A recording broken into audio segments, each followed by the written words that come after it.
Welcome to Real Estate Coaching Radio, starring award-winning real estate coaches and #1 international best-selling authors, Tim and Julie Harris.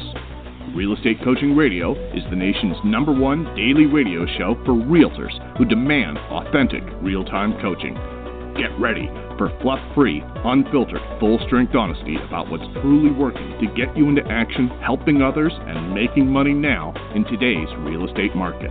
Now to our hosts, Tim and Julie Harris. Welcome back to Real Estate Coaching Radio, and of course, welcome to 2020. For many of you, this is the official start of your new year. For others of you, you will not be back in work until, March or April. That's typically the pattern you see. The smart, eager agents actually knew to start their New Year's actually fourth quarter of last year. But for the rest of you who are just discovering Julie and I for the first time, hey, welcome to the new year. So what we're going to be doing on today's podcast in the following probably couple days is we're going to be talking about our 2020 predictions. Now, most of what we're going to tell you, you're not going to hear other places. You're going to especially like hearing about the first point, and then you're going to want to hear especially about point number 4. Julie and I worked on this over the weekend. And actually, I think point number 6 you're really going to want to know about.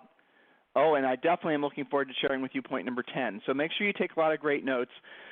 As you guys know, long-time listeners know rather, Julie and I have a tendency to ignore trends, and frankly, we're contrarian in a lot of the things and a lot of the ways we see things, because generally speaking, when it comes to real estate, the masses are wrong. And what we're going to be doing is we're going to be bringing to you a perspective on what we see that's going to happen in 2020 and really into 2021. But we're also going to do our best to educate you guys as to why we think the way we think, and then you can maybe use that as a breadcrumb for you to further your own personal education and edification of what we're saying. So without any further delay, Julie, welcome to today's podcast, and hey, Happy New Year. Oh, hold on, I got to unmute you. Do you guys tell I'm a little rusty on this? Maybe we just leave Julie muted. Let's see. I think you're unmuted. Sorry. More coffee, less coffee, I'm not sure. Anyway, I know, yes. Probably more coffee. Welcome to a new decade of podcasts. So it's going to be awesome. And we have guys, we have a fun podcast this Friday. We're interviewing somebody who is going to talk about some interesting, like a lot of you guys know that we moved to Puerto Rico mid last year, and a lot of those of you who have connected with us for a long time, we have long-term relationships, and you're like, well, what the heck, why did you guys do that?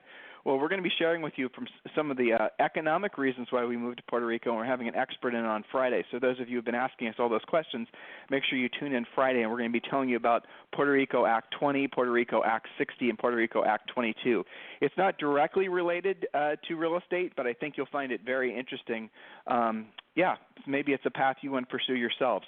But in the meantime, we are very excited about the new year. We are very excited about getting back in the saddle with you guys and helping you take your businesses and your personal lives to the next level. And I want all of you guys to know that Julie and I and everyone who works for us have made a commitment to not just double down but quadruple down on our intensity, helping you guys make the most of what really is this continuation of a fantastic overall economy. And I know a lot of you in your different housing markets are experiencing changes, but we're going to tell you how to not just survive but how to thrive. In many parts of the country, we're seeing a pullback in home values and days in the market is extending. But overall, guys, I have news for you. You have nothing to worry about, and we're going to be talking about this throughout today's and tomorrow's and probably Wednesday's podcast. You have nothing to worry about, because as long as the overall economy stays strong, you're going to continue to be in the right place at the right time.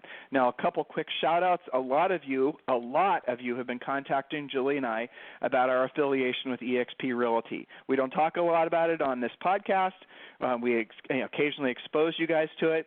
But again, a lot of questions over the holiday about why we aligned with eXp, and the answer is really simple. And if you haven't listened to our past podcasts, the answer is really, really simple. It's frankly the only best thing going for agents. Everyone else talks about being eXp, or rather being agent-focused and agent-centric. All these other brokers use those words.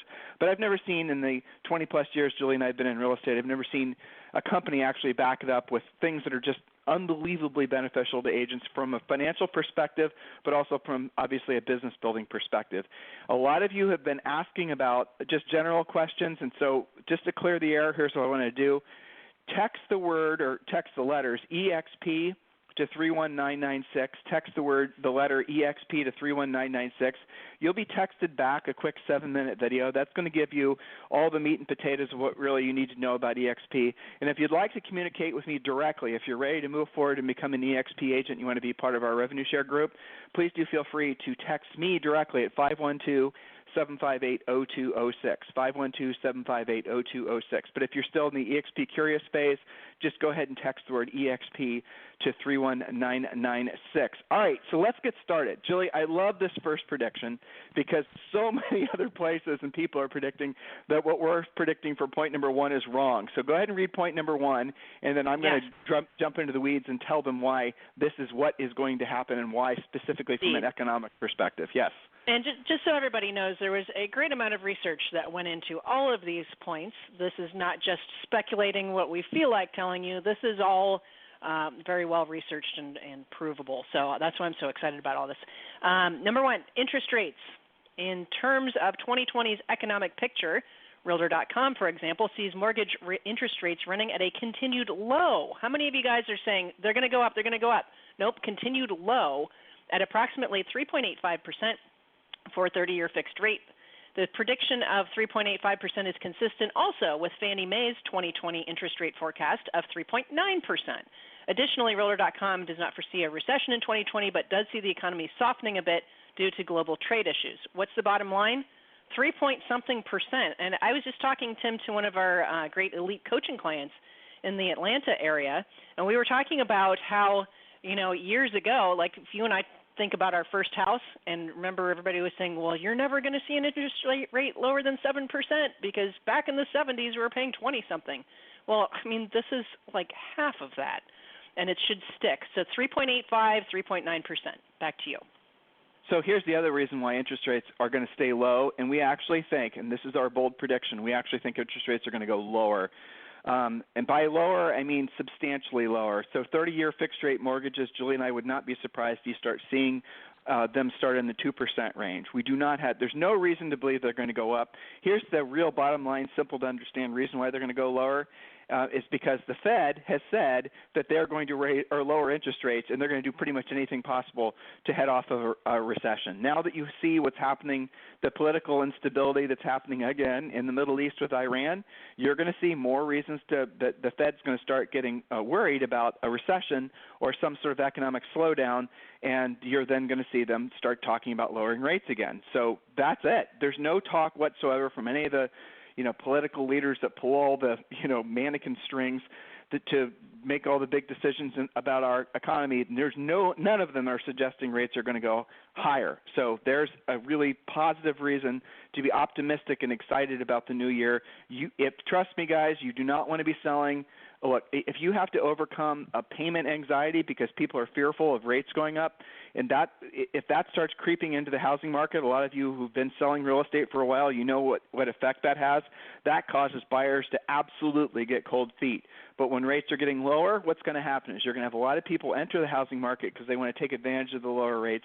And though we don't talk about it with this first point, there are a lot of reasons also to believe that some of the government, essentially the DAs and the FHAs and the rural lending type things, they're going to actually become more favorable, i.e. lower down payments and lower credit score requirements. So overall, guys, do not worry about rising interest rates. It's being any sort of headwind to the housing market this year. Point number two, Julie.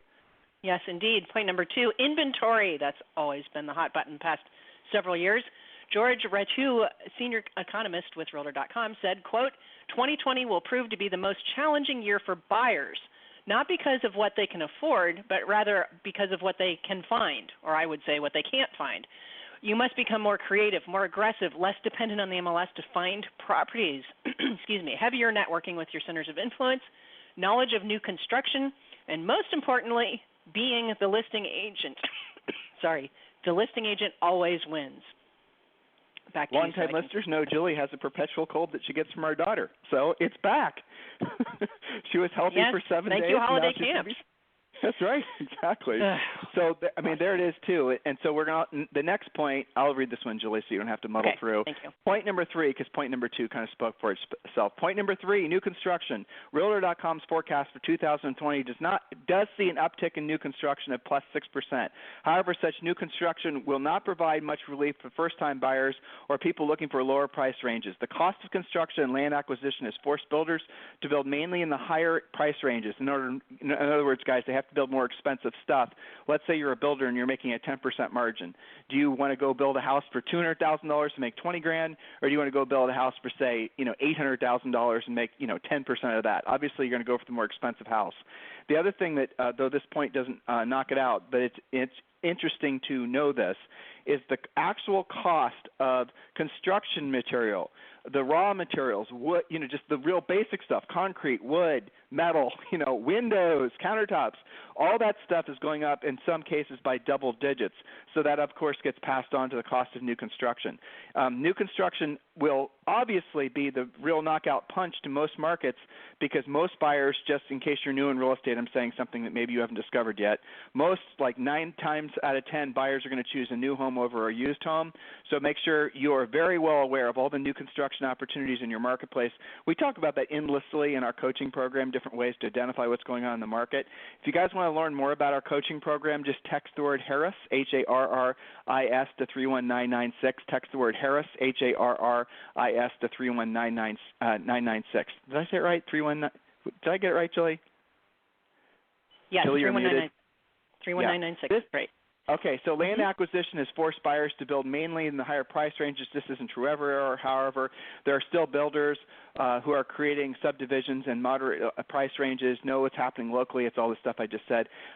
So, again, I've seen, and Julie and I have been paying attention to this trend, and we think it's going nowhere. The whole micro house trend obviously is petering out. I guess Amazon is selling essentially prefab homes. Personally, we don't see those trends going anywhere. There's too many headwinds.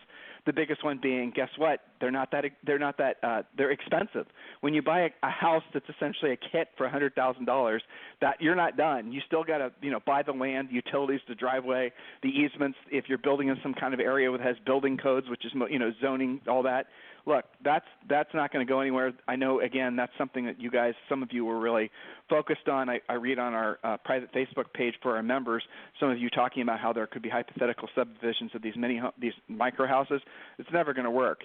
And so if you're selling in like Clintonville, Ohio, or you're selling markets like that, where just 5, maybe 10 years ago, a $100,000 house is now $250,000, our prediction is that trend is going to continue. If you own rental properties in markets like that, which a lot of you do, hold on to them. It's just going to get better, which, by the way, from an owner's perspective, you definitely want to raise your rents this year where appropriate. All right, now point number 4 is one of the biggest controversial points, and Julie and I came across this line of thinking many years ago, but I'm going to just lay it out for you. We think that buyers' agents' commissions are going to be, by the end of 2020, they're going to no longer, and it's just going to be accepted, no longer being seen as an entitlement to a real estate transaction. And I mean it just like I said it. Right now, when you are a buyer's agent and you're representing a buyer, you introduce a buyer to a house, it's part of the MLS commission sharing agreement that the seller is going to set aside, whatever the commission split is, 2.5% or 3%, however it's laid out in the MLS, and then your brokerage on the buyer agent side is going to get half the commission, however the agreement is. You guys understand exactly what I'm saying. We think, and we're seeing lots of reasons to believe that we are true about this prediction that I think we made 2 or 3 years ago.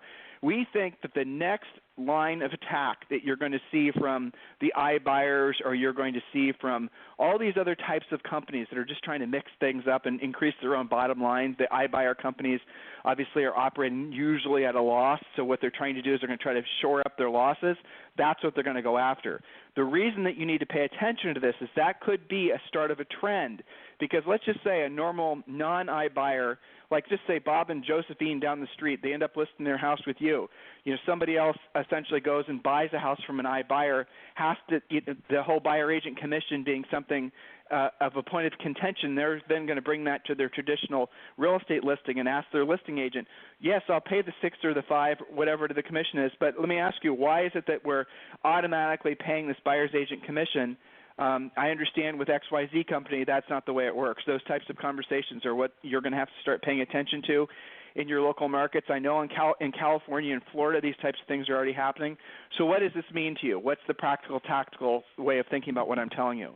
If your business is predicated, dependent on buying buyer leads or just primarily buyer leads, you're going to have to learn how to talk a buyer into, or by talk a buyer into, I mean explain to them in a professional way why you're worth 2.5% to 3% of whatever it is that they want to purchase. Now, I would venture a guess that most of you who work primarily with buyers who are listening to us right now will not be able to do that. That would be a very difficult conversation, especially with someone in, say, a low or moderate sale price. You're going to go to, or even at any sale price, really. You're going to go to someone who's purchasing $1 million house, and you're going to be able to explain to them why your representation is worth $30,000, and this is someone who's bought or sold 3 or 4 times. Do you see what that's going to do, guys? That's going to make them want to go reach out directly to the listing agent, which you can see where we're going with this, and they're going to want to just transact through the listing agent because they're not going to want to have to, deal with the buyer's agents. And you're going to see all kinds of different iterations happen. Maybe someone charges $500 to represent somebody. But in our opinion, if you're primarily focused on working with buyers, and there's brokerages that have come about only after, say, 2007, 2008, when you could start buying buyer leads, all those companies, you guys are operating on tiny, tiny little margins. It's going to get worse, and it's not going to get better. That's what's going to happen in 2020. So if you want to know where the contraction is going to happen in the real estate industry, well, there's many places, but the main area as it relates to the agents that Julie and I serve, because that's who we are, we're servants of you guys, you're going to have to basically plan on the buyer's agent commission no longer being an entitlement. Your new life as a buyer's agent is going to be very similar to a listing agent, where you're going to have a presentation. You're going to have to know how to sell the buyer, frankly, into why they want to hire you and pay out of their own money your buyer's agent commission, or finance it into the transaction, which legally you can do.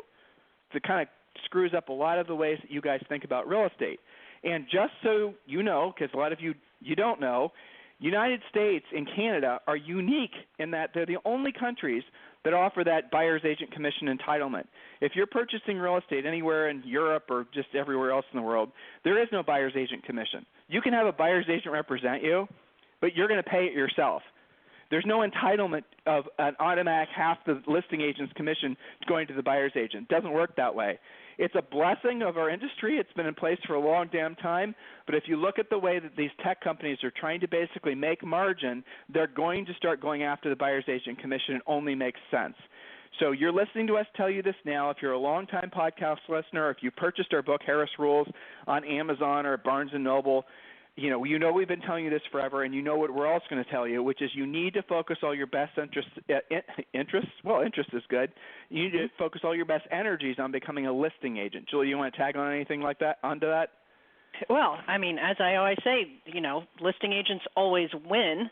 When you guys get frustrated as buyer's agents because it's multiple offers and you lose out, or you get outbid, or you're working with an FHA buyer and they didn't get it because of that, the listing agent is still going to go to the closing table, one way or the other. So if you're avoiding the tools that it takes and the additional education, because remember, working with listings is mental labor, working with buyers is physical labor, and it's becoming more physical labor. It's becoming more poorly paid physical labor in some cases.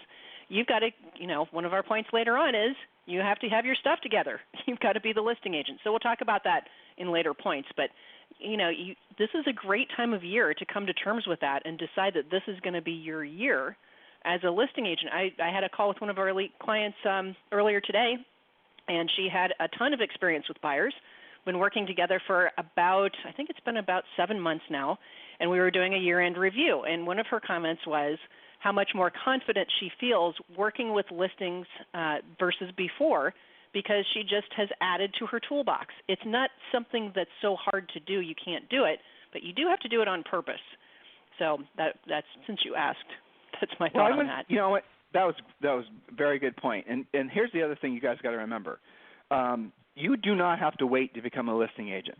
You do not have to start out working with a team. You do not have to follow all these stupid trends in order to be successful at real estate. Julie and I and our first year in the business sold over 100 houses. And we did this when we were in our, early mid-20s. Our previous work experience was, aside from going to college, we owned a car cleaning and detailing business. What I'm telling you guys is all true. And we sold, it was like 103 houses, and we became, we sort of had a little mini national stage as a result of that. Here's the reason I'm telling you that. Most of those were listings. And how did we do it? Well, guess what? Very similar to how we're teaching you how to do as part of the coaching program. You don't have to wait. Stop believing what people tell you. Stop believing that you have to just muddle your way through buyers and, giving away all your nights and weekends and losing another year. Look, there's going to be some headwinds in the economy. There's no doubt. If something really does meaningfully spin up in Iran, trust me when I tell you, people are going to chill. They're not going to be very excited about purchasing houses. Buyers, as you know, if you've been working in the business for any length of time, will almost always look for a reason to, essentially take themselves off the hot seat and just say, I'll just keep renting. And here's a really important, very basic thing you need to never forget, because this is going to cut through all the Mickey Mouse and all the clutter in real estate. There is no such thing as a buyer that has to buy. There isn't. Every buyer on the face of the earth could stay renting or stay in their present home or whatever. They don't have to change their situation. I'm going to say it again, guys. Please listen to what I'm telling you. There's no such thing as a buyer that has to buy. And the smart amongst you will say, Tim, what about a tax-deferred exchange? Well, they don't have to buy. They can just pay the taxes, right? There's no such thing as a buyer that has to buy. But, listeners, there are such things as sellers that have to sell. So if you have a choice of working with a group of people on one hand that really could change their mind at any time and often do, or you have another group of people on the other hand that absolutely positively have to transact, why would you waste your time with the ones that could end up changing their minds? It makes no sense. It just doesn't. So focus all your best energies every day on being a listing agent. That's what our coaching program teaches you how to do. That is our primary focus. That will always be our primary focus.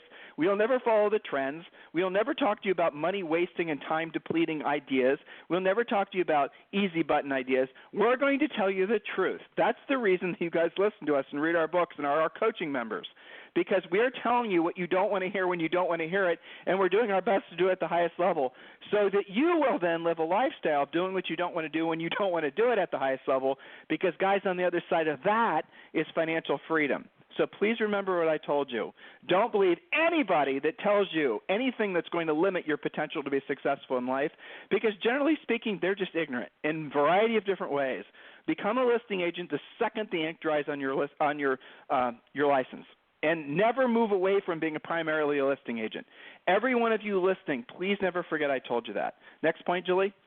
Yeah, well, it just reminded me, because probably in 7 minutes my premier coaching call is coming up, and we do discuss a lot of these listing questions. It's okay for you to take a listing and not be 1,000% sure of what you're doing. It's not like brain surgery, okay? You go to the coaching calls, you get help, you help your clients. So that's all okay. I love that you are giving them permission to go forth, even though everybody says, oh, you have to cut your teeth on 100 buyers first. Not true. Okay, point number 5, prices. Importantly, for the first time in the decade-long economic recovery cycle, Realtor.com foresees home prices in some cities, not everywhere, quote, going negative in 2020. These cities include San Francisco, Las Vegas, St. Louis, Dallas, Chicago, Detroit, and Miami. Now, they didn't mention what, quote, going negative means in percentage points, but keep this prediction on your radar. Be very cautious and accurate with your comparative market analyses. Home prices are expensive in the big cities, and they're creeping higher in growing metro areas like Charlotte, Austin, Phoenix, but consumers are strong, debt levels are low, and lenders are less apprehensive about lending than they were a decade ago. The real question is whether younger buyers have the desire to own homes, and that's not going to impact the 2020 housing market. But a lot of people are discussing that as the upcoming $10 trillion question for this coming decade. So there's a lot of different predictions there. The point being, the point being that it depends on the market, and we're going to talk about what it means to be in a bifurcated market and a future point here. But yes, there's going to be some modulation, and we'll talk about why again in upcoming points. So Julie, point. Well, before you get to the next point, I'm going to tag something on to point number 5. All right, yes. So, and Julie, I'm going to give you an opportunity to have some more of your tea, okay? So you can feel free to mute me. All right, point. Yes. I'm going to give you guys another little spin on this. It wasn't a standalone point. because frankly I'm not that comfortable talking about it. I'm not an expert enough, but I am going to tell you something that Julie and I are also researching. And by researching, I mean talking to everyone we can get our hands on.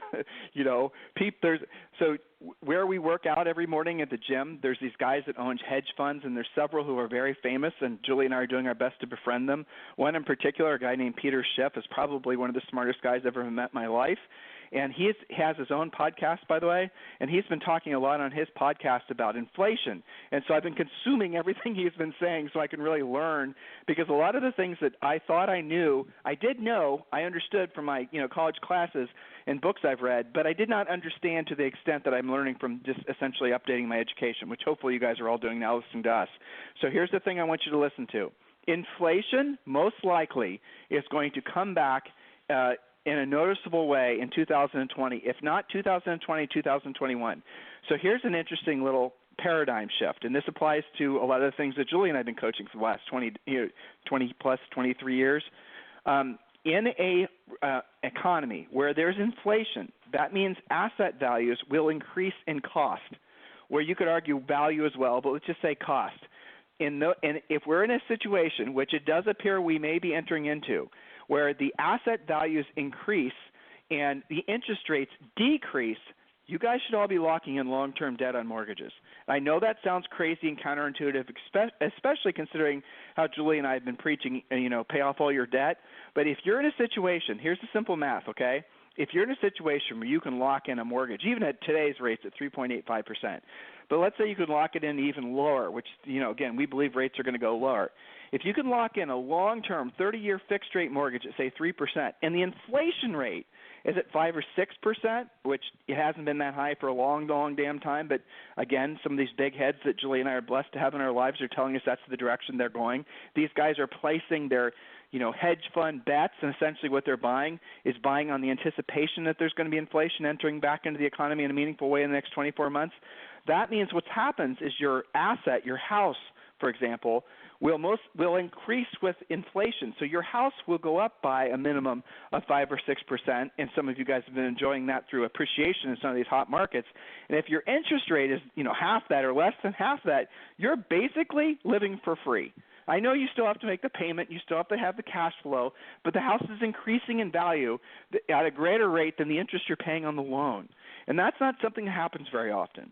So if that is the trend that continues, I want you guys to pay attention to it. And again, some of you longtime, followers of Julie and I, we've always told you to try to, yes, if you have to use a mortgage, but pay it off.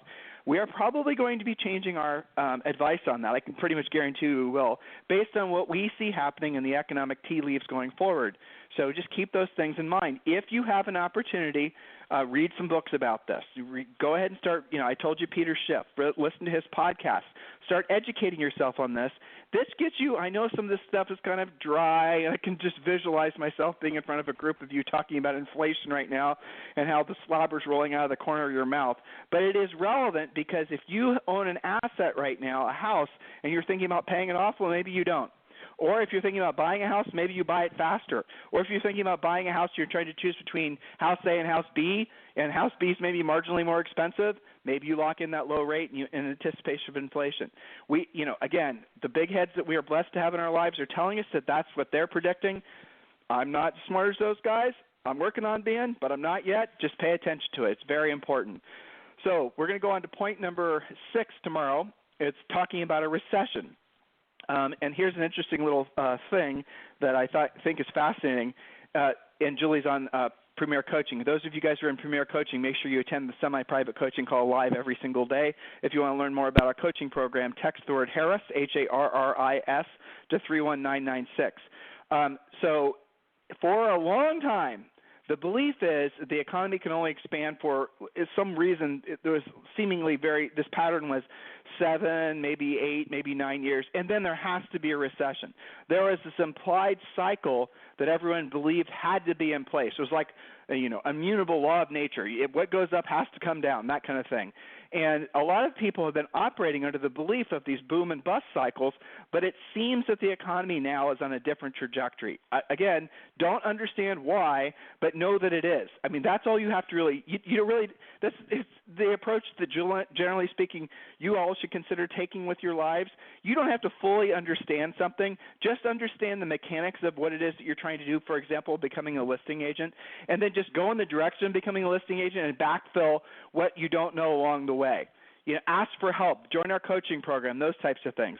But the moral of the story is what I'm trying to share with you is we're probably into a new macro cycle in the economy where we're going to literally experience a boom cycle that's going to last some historical amount of time. And that's what it feels like when talking to these different people and reading these different things. The people that are talking recession nowadays aren't using economic information. They're all saying because that's the cycle, but they're not really using any of the current, barometric pressures of the economy to revise their opinion. And a lot of them are politically motivated because now we're in an election year. So moral of the story, and this is just our prediction, but moral of the story is that we're entering into what's going to be a shift in how the economy works. And why is that happening?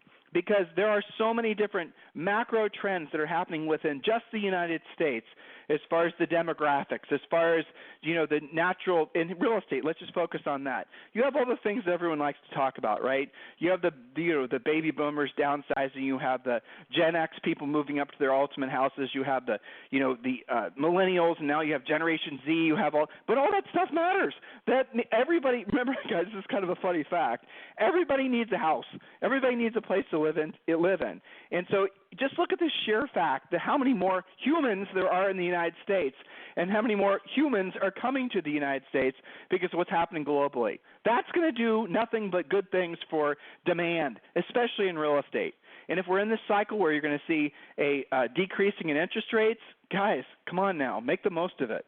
So any of you who are keeping your powder dry, in other words, you're holding back, and you're saying, well, I'm going to wait to see how the dust settles, don't do that. This is not a year for that. This is a year for full-on attack. This is a year to basically righting all the economic and financial wrongs that maybe the wounds you're still – whatever it is. This is the year that you declare TFW. And you guys know what I'm talking about, our longtime coaching clients. The middle word's a bad word, but the first word is total, then the bad word, then the last one is war. Now this is something I learned from my Ethan, my nephew, and that he learned from one of his college professors. The thought is it's a mindset. If you declare TFW 2020, and that's what we're doing, what you're going to experience is complete and total myopia, in other words, tunnel vision towards your specific accomplishment of your goals. A lot of you guys have not yet completed your 2020 business plan. Look, we're going to give you the real estate treasure map just to fill in. And all you've got to do is text the word Harris, Harris, to 31996. And when you do, we're going to send you a link back. I know the link in the last 2 weeks was it was broke, but I've since found the problem, and I had our tech guys fix it. So just text the word Harris to 31996, and we'll text you right back a download link, and you can schedule a free coaching call with our new member coaches. But in the meantime, you can also download the Real Estate Treasure Map. That is the specific plan that all of you need to have your own essential personal plan for the next 12 months. Guys, this is going to be an exciting year on a whole bunch of different fronts. Do not be complacent. I'm running a podcast series probably for next week about ways to essentially energize yourself because it's so – look, Julie and I are from Ohio. Trust me when I tell you, I know how emotionally depleting it is to be in the winter. I know what that feels like. I still feel it. We have not lived in Ohio for I don't even know how long, but I still feel it, the slowdown, the sort of, that. And the problem with not taking action in most of the country during what people deem to be slower times of the year is that compounds. So if you decide to basically be complacent and not take action until February, March, April, that means realistically you're going to limit your potential good months to maybe 2 or 3 because it's going to take time for you to spin up activity for yourself, close those transactions, all that good stuff. So if you're one of these fence sitters, I strongly encourage you not to wait. And I said it earlier, and it was absolutely true. You should have already started your 2020 October of 2019. That's where all of our top producers, they know to mentally, reposition themselves for the new year ahead of everybody else. But if you're just listening to us for the first time, the absolute must-do thing for you to do now is text the word Harris, Harris, to 31996, and we'll text you back a link immediately so that you can download the Real Estate Treasure Map, all right? So if you guys need me for anything else, please feel free to text me, don't call, text me at 512-758-0206, and yes, that is my cell phone, 512-758-0206. I had somebody make fun of me because I say cell phone. Isn't that funny? Does not immediately date me, right? I mean, everyone else says phone. I still say cell phone. Anyway, so feel free to text me on my phone, 512-758-0206. Have a fantastic day. We'll talk with you on the show tomorrow. This program has been a presentation by Tim and Julie Harris, Real Estate Coaching. For more information on our real estate coaching and training programs, visit our website at timandjulieharris.com. Remember to tune in weekdays at noon for upcoming shows, and until next time, thank you for listening to Real Estate Coaching Radio with Tim and Julie Harris.